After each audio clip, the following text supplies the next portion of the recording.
নমস্কার বন্ধুরা, আজকে আমি আপনাদের সঙ্গে শেয়ার করব কাঁঠালের এঁচোড়ের একটা নতুন ধরনের রেসিপি। এই রেসিপির জন্য কাঁঠালগুলোকে তো এরকম পিস পিস করে কেটে নিতে হবে। আর এবার দিয়ে দেবো 1 চামচ রসুন বাটা, হাফ চামচ আদা বাটা, আর স্বাদ মতো নুন, 1 চামচ নুন দিয়েছি আমি, ছোটো চামচের 1 চামচ হলদি পাউডার, আর 1 কাপ জল দিয়ে প্রেশার কুকারের ঢাকনাটা লাগিয়ে দিতে হবে। লাগিয়ে গ্যাসে হাই ফ্লেমে একটা সিটি লাগিয়ে নিতে হবে আমাদের। একটা সিটি লাগার পরে গ্যাসটাকে বন্ধ করে দেবো। আর আপনি যখন প্রেশার কুকার থেকে প্রেশার রিলিজ হয়ে যাবে তখন সব কাঁঠালগুলোকে একটা স্ট্রেনারের মধ্যে ঢেলে নেব। ঢেলে জলটা আমরা বের করে দেবো। বন্ধুরা দেখুন এতটা জল বেরিয়েছে। এই জলটা চাইলে আপনারা অন্য কোনো কাজে ইউজ করতে পারেন। এবার এই সেদ্ধ কাঁঠাল একটা গ্রাইন্ডিং জারে ঢেলে দেবো। দিয়ে এক এক করে একটা মিডিয়াম সাইজের কুচনো পেঁয়াজ দিয়ে দেব, কিছুটা দিয়ে দেবো পুদিনা পাতা, ডান্টি সমেত দিয়ে দেবো ধনে পাতা। বন্ধুরা যদি ডান্টি সমেত ইউজ করা হয় না তাহলে গন্ধটা কিন্তু খুব সুন্দর হয়। আর আমাদের পেস্ট তো বানিয়ে নিতে হবে। আর দিয়ে দেবো 5-6টা কাঁচা লঙ্কা, হাফ চামচ দিয়ে দেবো আদা বাটা, আর 1.5 চামচ রসুন বাটা দিয়ে এর লিডটা বন্ধ করে দিয়ে এটাকে পেস্ট বানিয়ে নেব।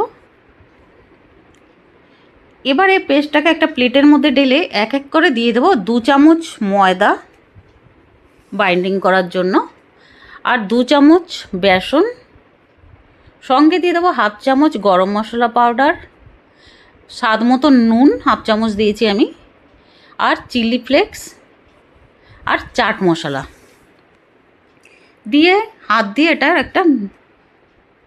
এটাকে একটা ডো মতন বানিয়ে নিতে হবে। এবার আমি দিয়েছি বড় চামচের 1 চামচ চালের গুঁড়ো দিয়ে আবারও ভালো মতন একটু মিক্স করে নিতে হবে। এবার দিয়ে দেবো ড্রাই রোস্ট করে বাদাম আমি ভেজে রেখেছিলাম, ওটা একটা পাউডার বানিয়ে নিয়েছিলাম দরদরা করে। ওই পাউডারও দিয়ে দিয়েছি 2 চামচ, আর 1 চামচ গোলমরিচের গুঁড়ো দিয়ে দিয়েছি, আর সঙ্গে আর একটু চিলি ফ্লেক্স দিয়ে দিয়েছি। দিয়ে এবার স্পুন দিয়ে মিক্স করে নেব।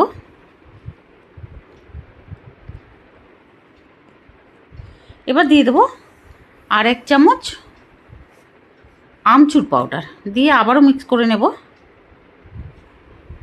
এবার ডোটা ঠিক মতন পারফেক্ট তৈরি হয়ে গেছে টিক্কি বানানোর জন্য। এবার গোল গোল শেপ দিয়ে এভাবে একটু চ্যাপটা করে নিতে হবে। দেখুন এক এক করে সব টিক্কিগুলো বানিয়ে নেব। আর যে প্লেটে আমি টিক্কি রেখেছি না ওটাকে একটু তেল দিয়ে আমি একটু গ্রিস করে নিয়েছিলাম যাতে সহজে উঠে যায়। আর উপর দিয়ে দিয়ে দেবো সাদা তিল টিক্কিগুলোর উপরে। এবার একটা প্যান গরম করে নেব। প্যানে আমি তেল দিয়ে দিয়েছি, আমি সর্ষের তেল ইউজ করেছি, আপনারা চাইলে যে কোনো তেল ইউজ করতে পারেন, ভেজিটেবল অয়েল ইউজ করতে পারেন। এবার এক এক করে সব টিক্কিগুলোকে উল্টে দেব, উল্টে উল্টে ফ্রাই করবো এইভাবে উল্টে পাল্টে। ফ্লেম কিন্তু আমাদের মিডিয়াম টু লোতেই আছে, হাই ফ্লেমে দেওয়া চলবে না বন্ধুরা, তাহলে উপর থেকে পুড়ে যাবে, ফ্রাই হয়ে যাবে, ভেতরটা কাঁচা থাকবে। এই জন্য কখনো লো ফ্লেমে করছি কখনো মিডিয়াম ফ্লেমে করছি। এরকম করে উল্টে পাল্টে টিক্কিগুলোকে ফ্রাই করে নিয়েছি। আমাদের কাঁঠালের ইউনিক টিক্কি রেডি হয়ে গেছে বন্ধুরা, অবশ্যই একবার বানিয়ে খাবেন, খেতে কিন্তু দারুণ লাগবে। চাটনি সালাদের সঙ্গে আপনারা এটাকে সার্ভ করুন। ভিডিওটা ভালো লাগলে প্লিজ লাইক ও সাবস্ক্রাইব করে দেবেন। Thank you.